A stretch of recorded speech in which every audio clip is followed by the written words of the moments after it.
حضرت علی کو اللہ نے جنت کا مالک بنا دیا, اس میں صرف علی کا اختیار ہے, پوری جنت کا جسے چاہے جنت دے, جسے چاہے جہنم دے, حضرت علی کی مرضی ہے.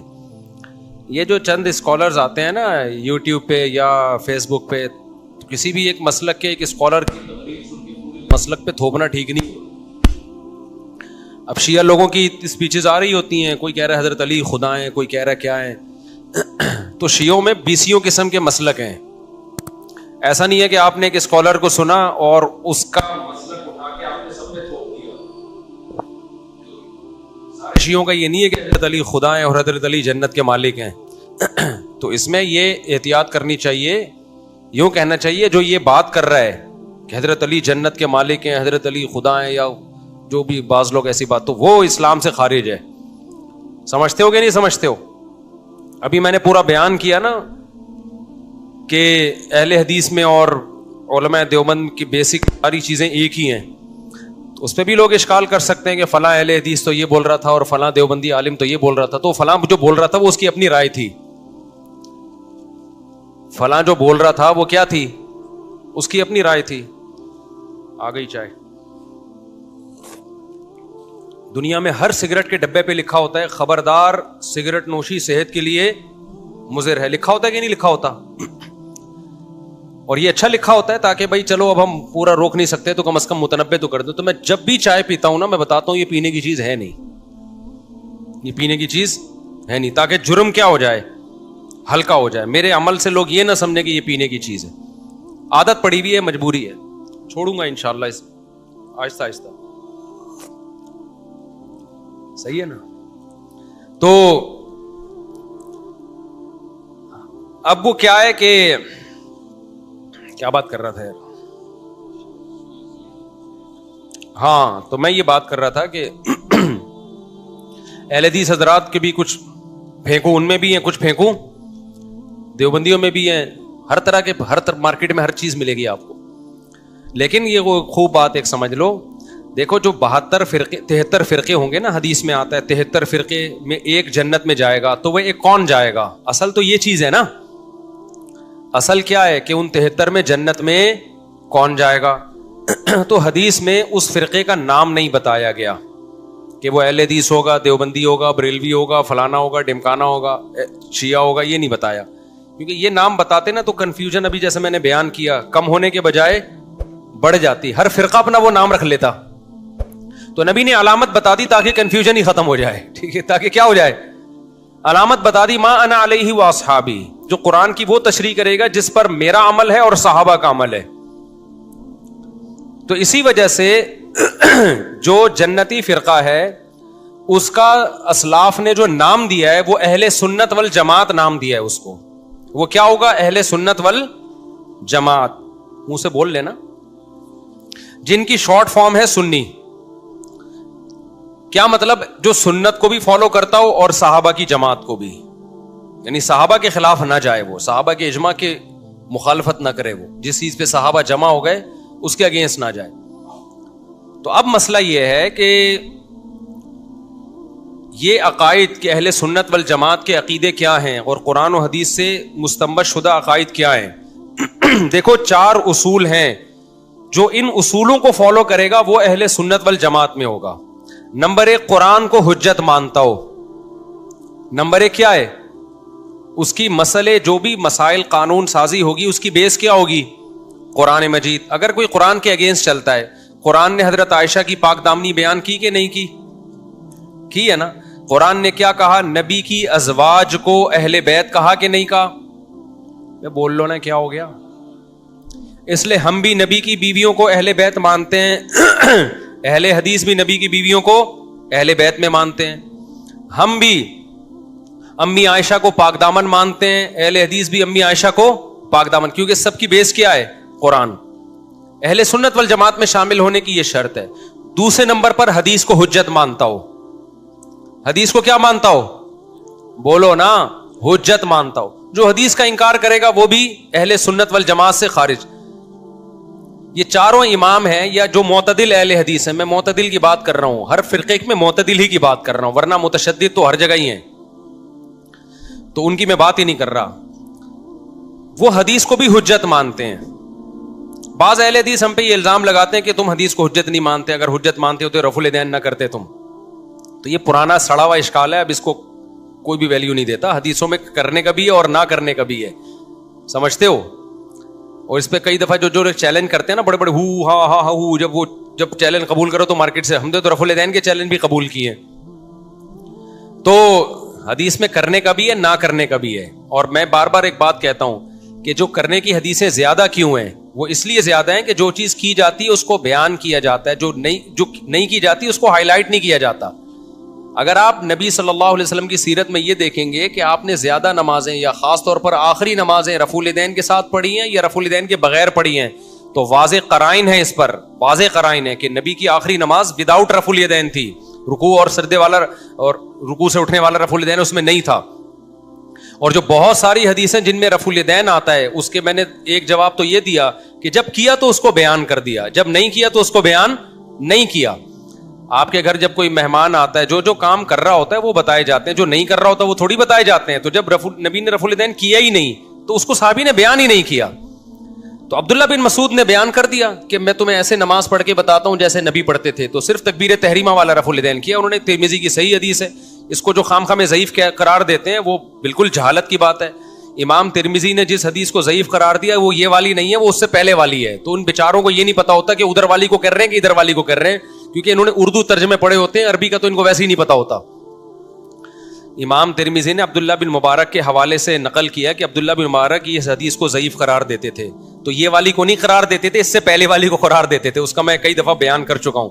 تبھی امام ترمذی نے رفع الیدین نہ کرنے والی حدیث جب بیان کی ہے تو اس کے بعد بتایا کہ وَبِهِ يَقُولُ غَيْرُ وَاحِدٍ مِّنْ أَهْلِ الْعِلْمِ مِنْ أَصْحَابِ النَّبِيِّ صلی اللہ علیہ وسلم. جب رفع الیدین کرنے کی حدیث ذکر کی تو فرمایا وَبِهِ يَقُولُ بَعْضُ أَهْلِ الْعِلْمِ مِنْ أَصْحَابِ النَّبِيِّ, یہی بعض صحابہ کا مذہب ہے اور جو اہل علم تھے. اور جب رفع الیدین نہ کرنے کی حدیث ذکر کی ہے تو امام ترمذی کہتے ہیں یہ بہت سارے صحابہ کا مذہب ہے اہل علم میں. اور امام ترمذی کی پوزیشن بتا دوں, یہ امام بخاری کے شاگرد ہیں, تو یہ بخاری ہم سے زیادہ سمجھتے ہوں گے. تو امام ترمذی تو رفع الیدین کے معاملے میں جو امام بخاری کے شاگرد ہیں, جن کے براہ راست روحانی باپ تھے امام بخاری, تو وہ تو اتنے اعتدال سے کام لے رہے ہیں. وہ کہہ رہے ہیں کہ یہ بھی بہت سارے صحابہ کا مذہب ہے. تو ان صحابہ نے نبی کو دیکھ کے یہ مذہب اختیار کیا ہوگا نا, کیا خیال ہے بھائی؟ تو اس لیے یہ جو اہل حدیثوں کا الزام ہے نا کہ یہ رفع الیدین یہ جو کرتے ہیں نہیں کرتے تو یہ حدیثوں کے منکر ہیں, یہ آپ کی اپنی مینٹل لیول ہے, اس کے حساب سے آپ فتویٰ لگا رہے ہو. جب آپ تحقیق کی دنیا میں جاؤ گے نیوٹرل ہو کے, تو آپ کو پتا چلے گا کہ احناف کا موقف اس بارے میں کمزور نہیں ہے. خیر, تو یہ تو میں صرف یہ بتانے کے لیے کہ ہر ایک کی دلیل کیا ہے, حجت کس کو ہم مانتے ہیں, قرآن کو, اس کے بعد حدیث کو. لیکن بہت سے فرقے ایسے ہیں جو بہت ساری حدیثوں کا انکار کر دیتے ہیں, وہ حدیث کو حجت, وہ ان کا ایک مخصوص نظریہ ہے. تیسرے نمبر پہ اجماع ہے. دلیل کیا ہے؟ اجماع امت. اہل سنت والجماعت کا یہ موقف ہے کہ امت گمراہی پہ جمع نہیں ہو سکتی. جس کا یہ موقف نہیں ہے وہ بھی ان 73 میں سے ان 72 میں داخل ہے جو جہنمی ہے. سمجھتے ہو, اجماع امت کے خلاف کوئی قول ہم نہیں لیں گے. چوتھی چیز قیاس ہے کہ بہت سارے ہزاروں مسائل ایسے ہیں جو قرآن و حدیث میں صراحتاً نہیں ہیں, واضح نہیں ہے, تو ان میں مجتہدین نے کیا کیا ہے؟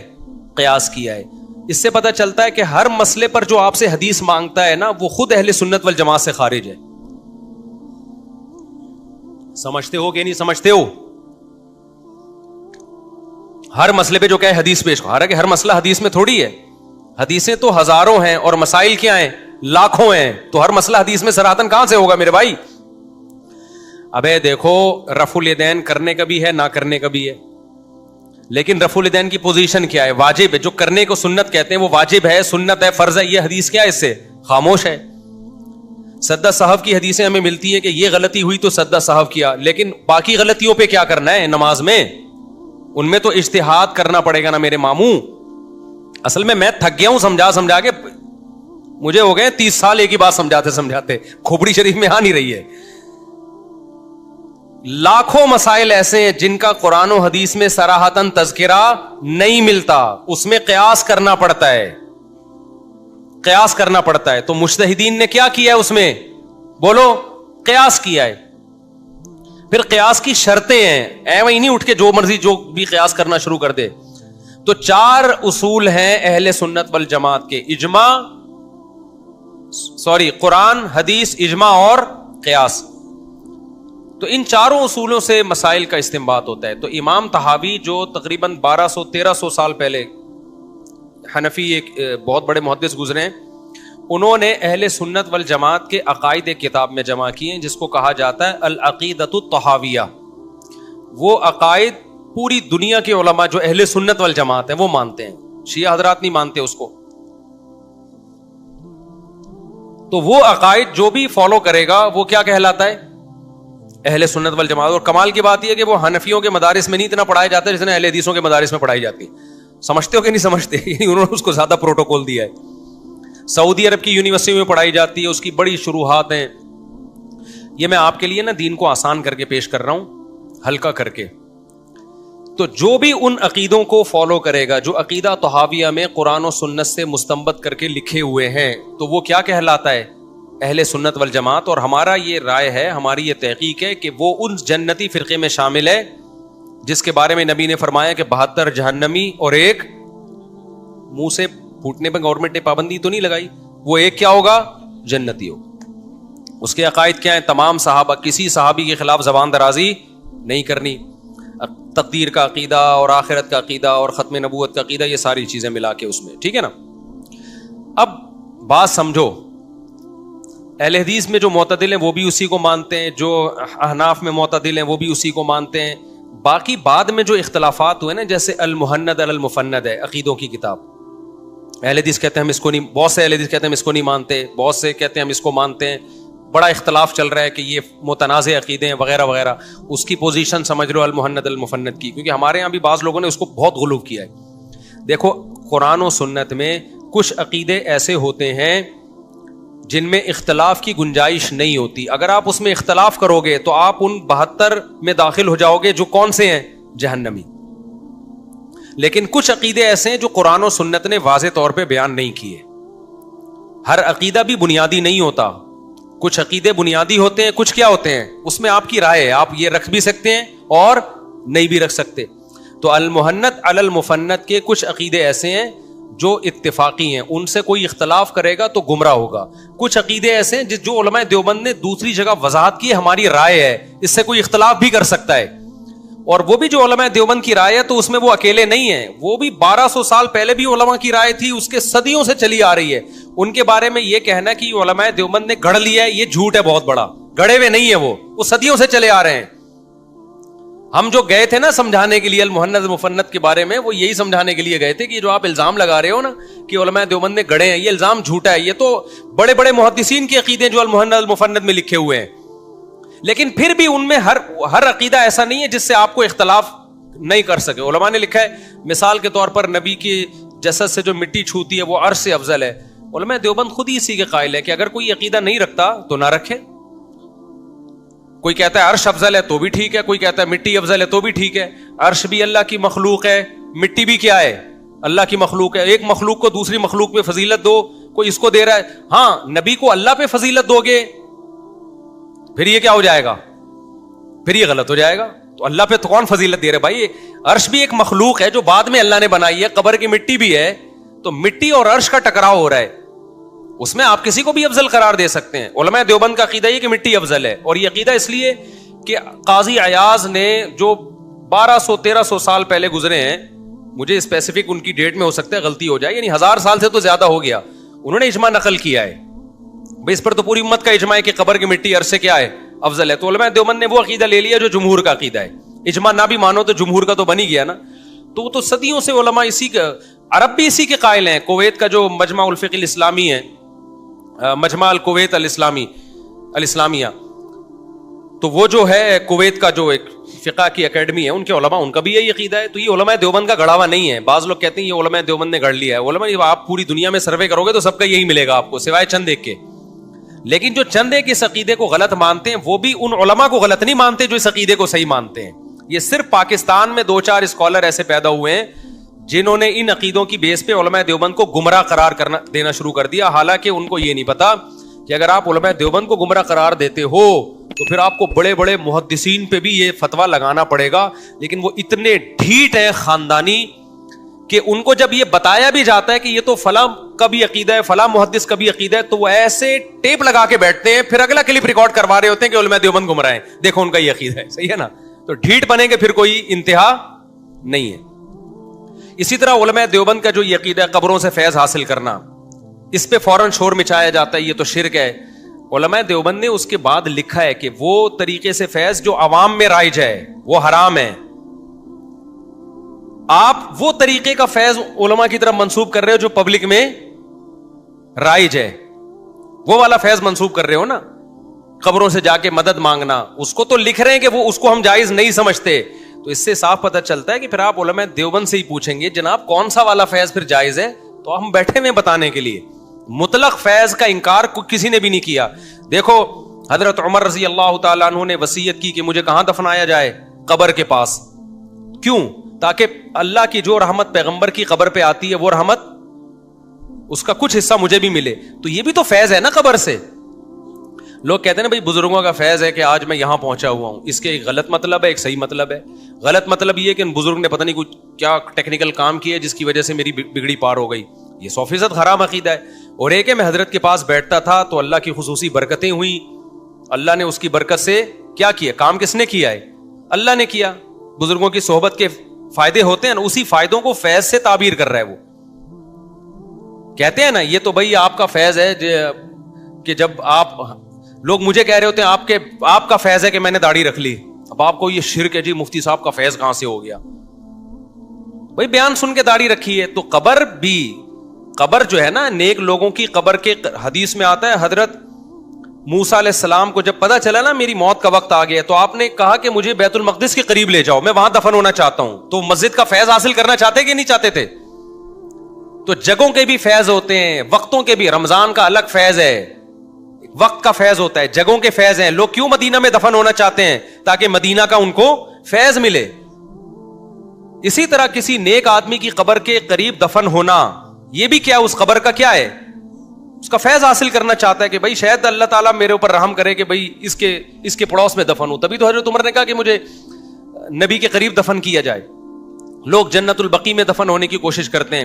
تو اسی طرح اہل اللہ کی قبر کی زیارت کرنا یا قبرستان کا بھی فیض ہوتا ہے. جب آپ قبرستان جاتے ہو, نبی نے فرمایا زوروہا فإنہا تذکر الآخرہ, جب قبرستان جاؤ گے تو یہ قبر تمہیں آخرت کی یاد دلائے گی. یہ قبرستان کا فیض ہے یا نہیں ہے؟ تو علماء دیوبند نے لکھا ہوا ہے کہ ہم وہ والے فیض کے قائل نہیں ہیں جس کی عوام قائل ہے. پھر بھی یقین نہ آئے تو پریکٹیکلی دیکھ لو. میں تو المحند المفند کے عقیدوں کو صحیح سمجھتا ہوں. کیا مجھے کبھی دیکھا قبر پہ جا کے مانگتے ہوئے؟ یا مفتی تقی صاحب کو کبھی دیکھا, مفتی رفیع صاحب کو کبھی دیکھا, مفتی رشید احمد صاحب کو دیکھا, مفتی نظام الدین صاحب کو دیکھا, بنوری ٹاؤن کے کسی مفتی کو دیکھا آپ نے, دارالعلوم کرنگی کے کسی مدرس کو دیکھا, جامعۃ الرشید کے کسی مدرس کو دیکھا, جامعہ اشرفیہ کے کسی عالم کو دیکھا آپ نے؟ جو ہمارے بڑے بڑے علماء دیوبند کے مدارس ہیں, جامعہ امدادیہ فیصل آباد میں, وہاں کسی کو دیکھا اپنی قبر پہ جا کے کوئی شرک کر رہا ہو وہاں جا کے؟ جب کوئی بھی نہیں کر رہا تو چند مستنڈوں کا نام لے کے جو کر رہے ہیں آپ پورے علماء دیوبند پہ تھوپ دو, یہ آپ کے جاہل ہونے کی دلیل ہے. نہیں یہ بات سمجھ میں؟ تو یہ جو علماء دیوبند نے لکھا ہے نا قبروں سے فیض کو جائز سمجھتے ہیں, آگے اس میں انہوں نے بیچاروں نے وضاحت کی ہے کہ وہ والا فیض نہیں جو جس کے یہ جو عوام جا رہی ہے قبروں پہ اور قوالیاں کر رہی ہے اور وہاں قبروں سے مانگ رہی ہے. اور اگر پھر بھی کسی عالم دیوبند نے یہ کام کیا ہے, آپ کتاب سے دکھا دیں کہ وہ گیا قبر پہ مانگا اس نے, تو ہم اس کو حرام سمجھتے ہیں, اس کو ناجائز سمجھتے ہیں, ہم اس کی کوئی تعویل نہیں کرتے. انہوں نے غلط کیا 100%. اگر انہوں نے یہ سمجھ کے مردے سے مانگا کہ مردے کو اللہ نے اختیار دیا تو کافر ہو گئے وہ, اور اگر کچھ اور سمجھ کے مانگا تو ان سے پوچھا جائے گا کہ آپ کی نیت کیا تھی. اگر وہ ایکسپلین کر دیتے ہیں کہ میری نیت تھی کہ اللہ سے مانگ رہا ہوں میں, تو گمراہ بہرحال گمراہی کام آپ نے یعنی وہ کام کر لیا جس سے شرک کو پروموٹ کر رہے ہیں آپ, تو ہم اس کی کوئی تعویل نہیں کرتے. تبھی علماء دیوبند آج بھی آپ کے سامنے ہیں. علماء دیوبند نے قبر پرستی کو بند کیا ہے. ہندوستان اور پاکستان میں جہاں قبر پرستی نہیں ہے وہ علماء دیوبند کا آپ کو وہاں پہ اثر نظر آئے گا. جہاں علماء دیوبند کی گرفت ڈھیلی ہے وہاں آپ کو ٹھیک ٹھاک مزار نظر آئیں گے. تو جو بیچارے قبر پرستی کے خلاف تھے، جن کی اپنی قبریں ایک بالش سے اونچی نہیں ہوتی، آؤ ہندوستان میں آپ مولانا شریف تھانوی کی قبر دیکھو جا کے، اور جتنے ہمارے بزرگ ہیں کسی کی قبر ایک بالش سے اونچی نظر نہیں آئے گی، کسی کی قبر پہ دھمال نہیں ہو رہا، قوالیاں نہیں ہو رہی، لوگ مسٹنڈے بنے ہوئے بیٹھے نہیں ہیں وہاں پہ، سب کی قبریں سنت کے مطابق ہیں اور شریعت کے مطابق ہیں. لیکن آپ علماء دیوبند کے علاوہ کی قبروں پہ جا کے دیکھو تو آپ کو پتہ چلے گا. تو المہند اور المفند کا کوئی عقیدہ شرکیہ نہیں ہے. کچھ عقیدے تو ایسے ہیں جن کو ایکسپلین ہی غلط طریقے سے کیا جا رہا ہے، وہ اس طرح ہے نہیں جس طرح لکھے ہوئے اس میں. دوسری بات، اس میں جو المہند المفند میں یہ بھی لکھا ہوا ہے کہ ہم نبی صلی اللہ علیہ وسلم کی جو قبر والی حیات ہے اس کو دنیاوی حیات سمجھتے ہیں، برزخی ہے لیکن کیا ہے، دنیاوی ہے. تو آپ یہ مبہم عبارت ہے.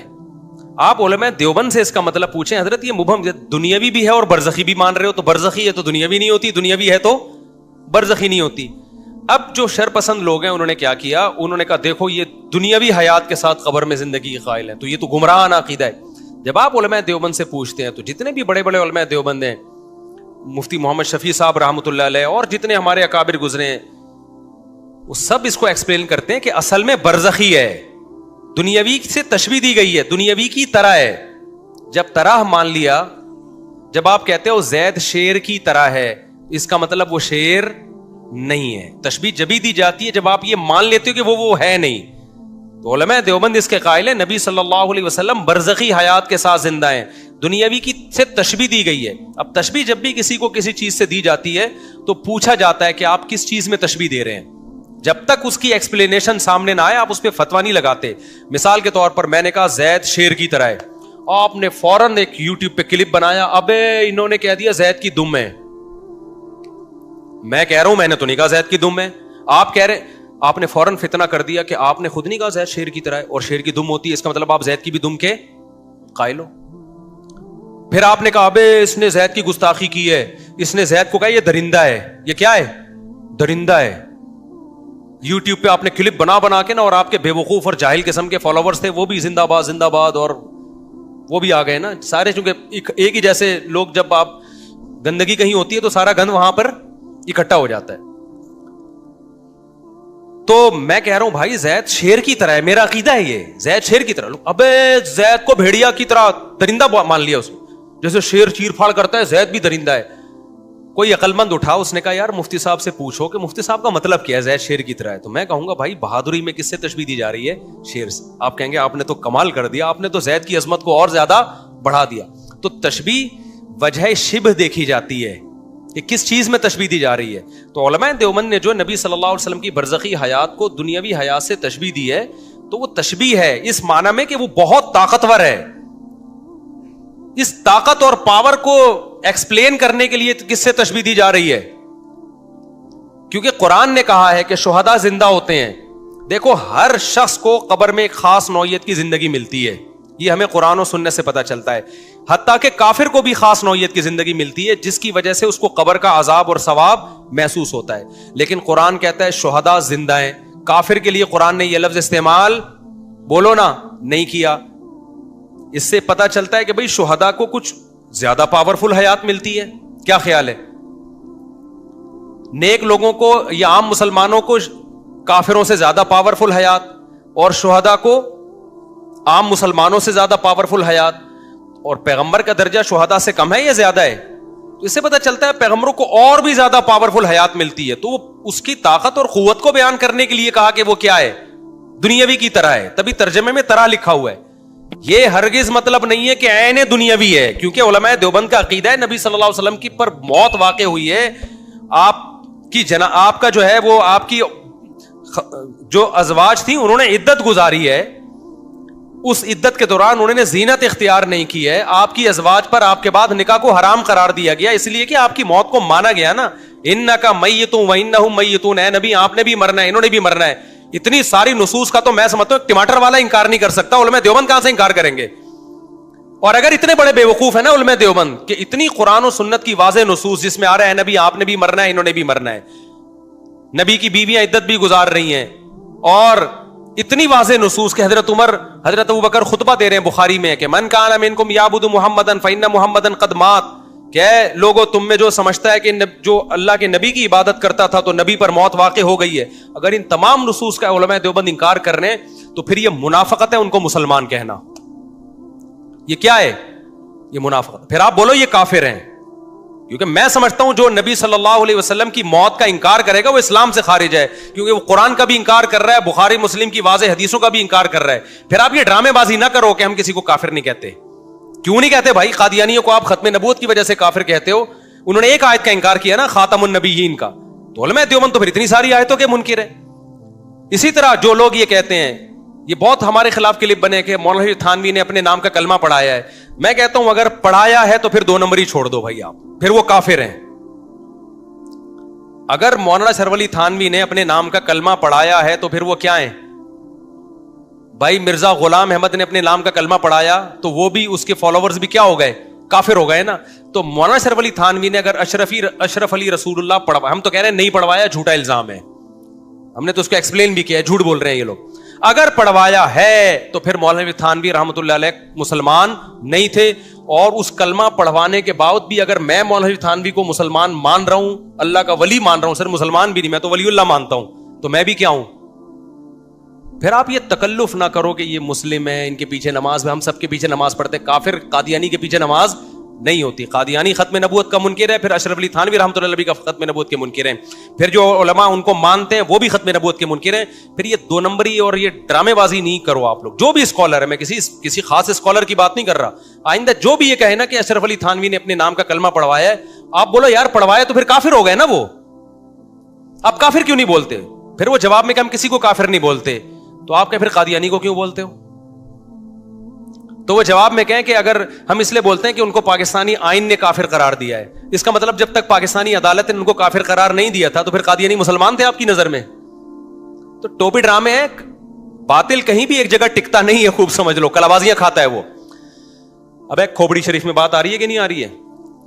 تو علماء دیوبند کے وہی عقائد ہیں جو اہل سنت والجماعت کے ہیں، اور بیسک عقائد ہمارے العقیدہ طحاویہ میں. تبھی المحند علی المفند ہمارے دینی مدرسوں میں نہیں پڑھائی جاتی، کیونکہ اس میں سارے عقیدے بیسک عقیدے نہیں ہیں. بیسک عقیدے وہ ہیں جو العقیدہ طحاویہ میں، ایمان مفصل، ایمان مجمل میں، آمنت باللہ وملائکتہ وکتبہ یہ اصل یہ ہیں. اور بہشتی زیور کے شروع میں جو عقیدے لکھے ہوئے ہیں ان کو اہل حدیث بھی مانتے ہیں. تو ہمارا اہل حدیث کا عقیدوں میں کوئی اختلاف بولتے کیوں نہیں ہے. میں اس لیے کہہ رہا ہوں کہ دونوں طرف کے جو مناظر ٹائپ کے لوگ ہیں نا وہ غلو کرتے ہیں. اہل حدیثوں میں بھی بعض غالی ہیں جو علماء دیوبند کو اہل سنت سے خارج کرتے ہیں، ادھر بھی بعض غالی ہیں. لیکن حقیقت یہ ہے کہ نہ علماء دیوبند کے عقیدے اہل سنت والجماعت کے خلاف ہیں، وہی عقیدے جو صدیوں سے چلے آ رہے ہیں، جو قرآن و حدیث سے مزین ہیں. اور اہل حدیث کے بھی بیسک عقیدے کیا ہیں؟ وہی عقیدے ہیں. تو ان کا بنیادی عقیدوں میں کوئی اختلاف نہیں ہے. ہمارا اہل حدیث سے صرف یہ اختلاف ہے کہ آپ اپنے فقہ کو کیا کر لو بھائی، مدون کر لو. اب وہ کہتے ہیں ہم نہیں کرتے، تو پھر ہماری کتابیں مدرسوں میں پڑھانا چھوڑ دو. آپ کو اگر فقہ کے متن کی ضرورت نہیں ہے تو پھر قدوری کیوں پڑھا رہے ہو؟ اس کا مطلب آپ کو بھی ایک متن چاہیے نا پڑھانے کے لیے. دیکھو ہمارے پاس متن ہے. امام ابو حنیفہ کے جو شاگرد تھے امام محمد، انہوں نے 6 کتابیں لکھی تھی. یہ بات ہو رہی ہے آج سے 1100 سال پہلے. تو ہمارا جو اسلامی لا تھا وہ ریٹن فارم میں کب آیا؟ 1100 سال پہلے. بعض لوگ کہتے ہیں اس سے پہلے کیا ہوتا تھا، جب اس سے پہلے ریٹن کی ضرورت نہیں تھی تو اب کیا ضرورت پڑ گئی تھی. یہ پھر حدیث پہ بھی اشکال ہوگا کہ امام بخاری کے دور میں حدیثیں جو ہے پراپر مرتب ہوئی ہیں، تو 150 200 300 سال کے بعد جا کے اس سے پہلے کیا ضرورت؟ جب اس سے پہلے ضرورت نہیں تھی، بعد میں ضرورت پڑی، تو فقہ کی بھی پہلے ضرورت نہیں تھی، بعد میں ضرورت پڑی، کیونکہ لا ریٹن میں ہوتا ہے نا. دیکھو شروع میں محدثین کوئی حدیث کی کتاب نہیں لکھتے تھے، حدیثیں سینہ بسینہ چلتی تھیں. بعد میں بادشاہوں کو، خلفاء کو خیال آیا کہ یار یہ تو سارا علم ضائع ہو جائے گا، کب تک سینہ بسینہ چلے گا معاملہ، ایک چیز ریٹن میں ہونی چاہیے. تو الحمدللہ محدثین نے کتابوں کو مدون کیا. امام احمد نے کیا کیا، ایک صحابی سے جتنی حدیثیں ہیں وہ ساری، پھر دوسرے صحابی سے، پھر تیسرے صحابی سے، اس طرح کتاب لکھی. کسی نے وضو کی حدیثیں پہلے، غسل کی پھر مختلف، اس طرح سے ترتیب دے کے کتابوں کو مدون کیا، ہم پر احسان کر دیا. اب ہمارے پاس حدیث کا ایک ایسا مجموعہ آ گیا، پوری امت کا اس پہ اجماع ہو گیا. اب اگر کوئی شخص اٹھتے آتا ہے، مجھے ایک بات بتاؤ، وہ کہتا ہے کہ مجھ سے فلاں نے بیان کیا، مجھ سے فلاں نے بیان کیا، مجھ سے فلاں نے بیان کیا، ہوتے ہوتے سند کہاں تک پہنچاتا ہے؟ محمد صلی اللہ علیہ وسلم تک. ہم اسی حدیث کو مانیں گے؟ ہم کہیں گے کتاب میں دکھاؤ. یہ کہیں گے کہ نہیں کہیں گے؟ وہ کہ یہ کتابیں تو بہت بعد میں لکھی گئی ہیں, یہ تو کوئی 3 صدی ہجری میں, کوئی 4 صدی ہجری میں, اس سے پہلے کیا تھا, اس سے پہلے تو سند چلتی تھی, تو میں بھی کیا چلا رہا ہوں, سند چلا رہا ہوں, مجھ سے فلاں ہے, مجھ سے فلاں ہے. ہم کہیں گے ابے ہمارے پاس کوئی معیار ہی نہیں ہے پرکھنے کا کہ تو نے فلاں سے سنا بھی ہے کہ نہیں سنا, اس نے فلاں سے سنا بھی ہے کہ نہیں سنا. اس 2 نمبری کا دروازہ بند کرنے کے لیے محدثین نے کتابوں کو مرتب کر دیا کہ اب جو حدیث اس کتاب میں ہوگی وہ تو مانی جائے گی, اس سے ہٹ کے ہے وہ چاہے کتنی مضبوط سند لے آؤ کوئی نہیں مانے گا, چاہے وہ علامہ اقبال کے واسطے سے ہوتے ہوئے, قائد اعظم کے واسطے سے ہوتے ہوئے بھی نبی تک پہنچ رہی ہوگی, ہم کہیں گے بھائی وہ اپنے پاس رکھو. تو اسی طرح اسلامی قانون وہ حدیثوں سے پہلے مدون کر لیا گیا تھا, کیونکہ حدیثیں تھیں, کتابیں نہیں تھیں, لیکن حدیثیں تو تھیں نا. تو اسلامی قانون جب مدون کر لیا گیا, اب کوئی مارکیٹ میں نیا مسئلہ لے کر آئے گا, ہم کہیں گے کتاب میں دکھا بھائی, وہ کہے گا میں نے قرآن و حدیث سے استدلال کیا ہے. تو اس کو یہی جواب دیا جائے گا کہ جیسے اب کوئی سند قیامت تک پیش کر دے نا نبی تک, اس کی کوئی اعتبار نہیں ہے, تو ایسے ہی کوئی مسئلہ مارکیٹ میں نیا لائے گا, اس کا کوئی اعتبار نہیں ہے, کیونکہ قرآن و سنت کی روشنی میں مسائل لکھ لیے گئے ہیں, انہی میں سے کسی ایک کو فالو کرنا پڑے گا. تو صرف قرآن و حدیث کا حوالہ کافی نہیں ہے, آپ کو کسی مجتہد فقیہ کا بھی حوالہ دینا پڑے گا کہ یہ قول کسی نے پہلے کیا بھی ہے کہ نہیں کیا, یا تو مارکیٹ میں نیا مسئلہ لے کر آ رہا ہے. جیسے غامدی صاحب جب کہیں گے کہ بھائی وہ نہیں ہے, رجم نہیں ہے شادی شدہ مرد اور عورت کے لیے, کیونکہ قرآن میں رجم کا تذکرہ نہیں ہے, تو ہم غامدی سے پوچھیں گے کہ یہ تو کسی فقیہ نے نہیں لکھا, بتاؤ کسی مجتہد نے لکھا ہو کہ رجم نہیں ہے, تو وہ کہے گا لکھا ہوا نہیں دکھا سکتا وہ. تو ہم کہیں گے بھائی نیا لایا ہے, مارکیٹ میں کیا لایا ہے, نئی چیز آئی ہے, ایکسیپٹیبل نہیں ہے. تو اسی طرح فقہ بھی مدون کر لیا گیا. امام ابو حنیفہ کے شاگرد تھے امام محمد, انہوں نے 6 کتابیں لکھی جو فقہ حنفی کا متن ہے. انہی 6 کتابوں کی آگے شروحات ہوتے ہوتے ہمارے پاس ایک متن بھی ملے گا, ہمیں شروحات بھی ملیں گی, فتاوی بھی ملیں گے. اسی طرح فقہ شافعی میں بھی, مالکی میں بھی, حنبلی میں بھی. تو ہم اہل حدیث سے وہی سوال ہے کہ آپ بھی ایک لا کو مرتب کر لیں. اور اگر آپ کہتے ہیں ہمارا ہر مسئلہ ہم ڈائریکٹ قرآن حدیث سے نکالتے ہیں, تو پھر مدرسوں میں بھی نہ فقہ حنبلی پڑھائیں نہ فقہ حنفی پڑھائیں آپ, نہ تنقیدی نظر سے, آپ پھر ڈائریکٹ بخاری پڑھایا کریں اور اسی سے مسائل بتاتے رہا کریں. پھر متن کیوں پڑھا رہے ہو فقہ کا؟ اس کا مطلب آپ کو بھی ضرورت ہے, کوئی ریٹن چیز ہونی چاہیے جس میں سب مسائل ملیں. تو ان کے ریٹن مسائل ہیں, میں مانتا ہوں اہل حدیثوں کی کتابیں ہیں اس پہ, وضو پہ بھی مسائل, نماز پہ بھی, لیکن کوئی ایسا جامع نصاب نہیں ہے جس کو سب مانتے ہوں. حنفیوں میں ملے گا, شافیوں میں ملے گا, حنابلہ میں ملے گا, مالکیہ میں ملے گا. اہل حدیث میں اب تک 1400 سال گزر گئے نہیں ہے. تو اب لکھ لیں بھائی, ہم مان لیں گے. میں سچی مچی میں کہہ رہا ہوں, مان لوں گا, میں اوپر اوپر سے نہیں کہہ رہا, کیونکہ جب ایک چیز ہے نسبت تو اس کی بھی قرآن و حدیث کی طرف ہے نا, تو چلو یار ہم مان لیں گے اس کو, بشرطے کہ اس میں اجماع امت کے خلاف کوئی مسئلہ نہ ہو. تو آپ اس کو ریٹن فارم میں لے آئیں. اس کا فائدہ کیا ہوگا پھر؟ یہ بعض اہل حدیث جو 2 نمبریاں کرتے ہیں اس سے رک جائیں گے. وہ 2 نمبریاں کیا کرتے ہیں, بس وہ بتا کے میں آتا ہوں مسائل کی طرف. وہ 2 نمبریاں یہ کرتے ہیں کہ جب 3 طلاقیں دیتے ہیں تو اہل حدیث سے فتویٰ لے کے 1 کر لیتے ہیں, لیکن جب کسی لڑکی سے شادی کرنی ہوتی, اس کا ابا راضی نہیں ہوتا, تو پھر ولی کی اجازت کے بغیر اہل حدیث نکاح کو نہیں مانتے. اس میں وہ کس سے فتویٰ لیتے ہیں؟ حنفی سے فتویٰ لیتے ہیں. یہ 2 نمبریاں ہم نے اہل حدیثوں میں بھی دیکھی ہیں. اسی وجہ سے علماء کہتے ہیں کہ جب آپ ایک فقہ کو فالو کرو گے تو پراپر اسی کو فالو کرو گے آپ. اگر آپ حنفی ہو تو پراپر حنفی رہو گے آپ, شافی ہو تو پراپر شافی رہو گے آپ, پھر اگر اہل حدیث ہو تو پراپر اہل حدیث. تو وہ جب ہی ممکن ہے جب آپ کا ریٹن میں کوئی مسائل کا مجموعہ ہوگا جس کو سب مانتے ہوں گے. حنفیوں میں ہے, شافیوں میں, آپ میں نہیں ہے. تو آپ میں یہ ہے کہ وہ اس اہل حدیث عالم کو مانتا ہے, یوٹیوب پہ اس کو سنتا ہے, بس اسی کو سنتا ہے. دوسرا اس کو سنتا ہے, دوسرے کو نہیں سنتا, وہ اس کو سنتا ہے, تیسرے کو نہیں سنتا. یہ تو امت اکائیاں میں بڑھ جائے گی نا, یہ غلط ہے. سمجھتے ہو گیا نہیں سمجھتے؟ آگے چلتے ہیں میرے بھائی. اچھا, ایک میں نے حدیث بیان کی ہے کہ انار کا ایک دانہ ایسا ہے جو جنت کا دانہ ہے. میں نے حدیث بیان کی تھی کہ ہر انار میں ایک دانہ ایسا ہوتا ہے, حدیث میں آتا ہے, جو کہاں سے آیا ہے؟ جنت سے آیا. تو ایک اہل حدیث مولانا, وہ اہل حدیث بھی نہیں ہے, پتہ نہیں کیا ہے وہ, واللہ عالم. میں نے سمجھا کہ شاید اہل حدیث ہوں گے, وہ کچھ اور ہی چیزیں تو آ رہی ہیں مارکیٹ میں, تو پتہ ہی نہیں چلتا یہ سعودی عرب کے مفتیوں کے مقلد ہیں یا حدیث کے فالوور ہیں. کچھ کھوپڑی میں سمجھ میں نہیں آتی بات.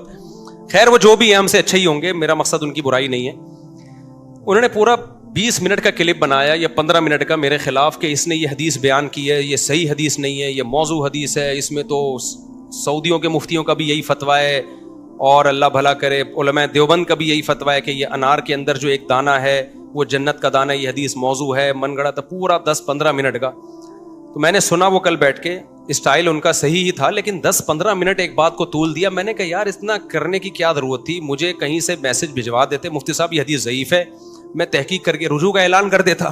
یہ کیا ہے بھائی, مجھ سے غلطی ہوئی ہے, اس پہ اتنا لمبا کلپ بنانے کی کیا ضرورت تھی. تو واقعی میں نے جب تحقیق کی تو وہ حدیث صحیح نہیں ہے, تو میں رجوع کر رہا ہوں بھائی وہ حدیث کیا ہے.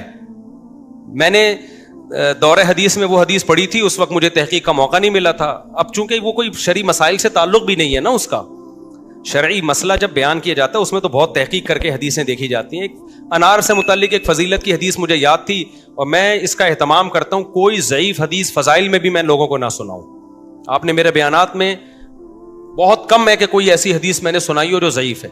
اور اگر پھر بھی انسان غلطی سے سنا دے تو اس کا طریقہ یہ ہے کہ آپ کسی ذریعے سے مجھے پیغام بھجوا دیں کہ بھئی یہ حدیث کیا ہے, ضعیف ہے, یا آپ 2 منٹ کا کلپ ریکارڈ کروا دیں بھئی مفتی صاحب نے حدیث بیان کی لیکن یہ ٹھیک نہیں ہے. جیسے کہ عرب علماء بھی ایسا ہی کرتے ہیں, اور ایسا ہوتا ہے, ہم تو اختلافی مسائل جب پڑھتے ہیں تو بہت دفعہ ایسا ہوتا ہے کہ بھئی فلاں جو حدیث بیان کر رہا ہے وہ ضعیف ہے. تو انہوں نے بیچاروں نے 10-15 منٹ اتنی لمبی بات کر لی. میں نے تو دیکھا نا, میرا عنوان تھا, میرا نام تھا, میں نے کہا دیکھوں کیا, تو مجھے اتنا غصہ ہے بھائی ٹو دا پوائنٹ بات تو کرے نا, آگے ہے کیا, وہ کہ میں نے غلطی کیا کی, وہ آخر میں جا کے بتایا کہ جی یہ حدیث ضعیف ہے. تو اس لیے آئندہ کوئی بھی اہل حدیث ہو یا کوئی بھی دیوبندی ہو یا کوئی بھی بریلوی ہو یا کوئی بھی ہو, اگر میرے بیان میں کوئی غلطی آپ کو نظر آتی ہے تو اتنے لمبے چوڑے کلپ کے بجائے آپ 30 سیکنڈ کا کلپ بنا دیں, اس میں آپ بول دیں بھائی مفتی صاحب نے حدیث بیان کی یہ ٹھیک نہیں ہے, تو میں اعلان کر دوں گا شکریہ کے ساتھ کہ بھائی واقعی حدیث صحیح نہیں ہے, مجھ سے بیان کرنے میں کیا ہو گیا, مسٹیک ہو گیا. ہم نے کب دعویٰ کیا کہ ہم ایسے دودھ کے دلہے میں کہ ہم سے مسٹیک ہی نہیں ہو سکتی. تو ان کا بھی میں شکریہ کے ساتھ, جنہوں نے یہ کلپ ریکارڈ کروایا, ان کا شکریہ کہ انہوں نے میری غلطی پہ مجھے تنبیہ کی. تو واقعی یہ حدیث صحیح نہیں ہے تو آئندہ میں نہیں بیان کروں گا, بات ختم ہو گئی, ٹھیک ہے نا. تو بات کو طول نہیں دینا چاہیے. میرا بیان کرنے کا مقصد یہ ہے کہ ذرا سی بات کو آپ رائی کا پہاڑ بنا دے, او اتنا لمبا چوڑا. پھر انہوں نے کہا کہ سارے علماء دیوبند ایسے ہی کر رہے ہوتے ہیں. بھائی سارے ایسے نہیں کر رہے ہوتے, جو کر رہے ہوتے ہیں ان کا بتا دو بھائی یہ صحیح حدیث نہیں ہے, یہ ضعیف حدیث ہے وغیرہ وغیرہ. تو اس لیے بات کو شارٹ کر کے کیا کریں, مختصر, تاکہ سننے میں بھی مزہ آئے. مجھے لوگ بھیج رہے ہوتے ہیں اتنے لمبے لمبے کلپ ہوتے ہیں, میں کہتا ہوں بھائی وہ ایک مزاحیہ آتا ہے, پرینکر, مزاحیہ پرینکر آتا ہے. میں نہیں دیکھتا پرینک وغیرہ, ٹائم ہی نہیں ہے, کبھی کبھار گزر جاتا ہے, تو بعض بڑے مزے کے ہوتے ہیں. تو میں گھر گیا تو گھر والوں نے مجھے بتایا کہ یہ بڑے ایک یوٹیوب پہ نا بڑا زبردست اس کا ایک پرینک ہے. وہ پرینک میں اس نے یہ دکھایا کہ اعلان ہو گیا مسجد میں فلاں کا انتقال ہو گیا ہے نا, حالانکہ ہوا نہیں تھا, وہ پرینک کیا اس نے. اب لوگ آ رہے ہیں, لوگ پوچھ رہے ہیں جی وہ مرحوم کیسے مرے. اب میں آج کے کلپ کے حساب سے بتا رہا ہوں کہ جو کلپ بازیاں کرتے ہیں نا, ٹو دا پوائنٹ بات کم ہوتی ہے, اس میں طول بہت دے دیتے ہیں. تو اس نے بتایا کہ جی وہ ایسے ہوا تھا کہ وہ مرحوم جو ایسے مرے کہ وہ ہوا یہ تھا کہ صبح صبح نکلے, بائک پہ بیٹھے, اب وہ کان لگا کے سن رہے ہیں نا, وہ بائک پہ بیٹھے تھے تو سامنے سے ایک بہت بڑا ٹرک آیا. اب مجھے پورے الفاظ یاد نہیں ہیں, میں تو اپنے الفاظ میں, تو یہ کہ اسے ٹرک سے ٹکر ہوگی, کہہ رہے نہیں, ہوا یہ کہ وہ ٹرک اتنی اسپیڈ کے ساتھ آیا اور زوں کرتا ہوا گزر گیا. تو کیا مطلب نہیں مرے وہ؟ نہیں, ابھی نہیں مرے, آگے بتا رہا ہوں. اچھا پھر کیا ہوا, جو مرے کیسے؟ کہہ رہے ہیں پھر وہ گزر گیا, وہ اس سے کچھ نہیں ہوا ان کو نا. اب کیا ہوا جی, پھر یہ گئے, تو یہ گھر گئے, کسی نے لسی بنا کے ان کو دی, تو لسی میں میٹھا زیادہ تھا یا کیا تھا, وہ پی کے یہ سو گئے. اب اس کا خیال تھا شاید شوگر لیول بڑھ گیا, وہ مر گئے. کہہ رہے اب لمبا سوئے ہیں, تو بارات میں نا, کسی کی بارات تھی تو اس میں فائرنگ ہو رہی تھی, تو ان کی آنکھ کھل گئی. وہ کہہ رہا ہے مرے کب؟ کہہ رہا بھی صبر کرو. کہہ رہا پھر ہوا یہ کہ بارات میں آپ کو پتا ہے جب فائرنگ ہوتی ہے تو گورنمنٹ نے منع کیا ہے کہ فائرنگ مت کرو, کیونکہ گولی صرف اوپر نہیں جاتی, اس نے نیچے بھی آنا ہوتا ہے.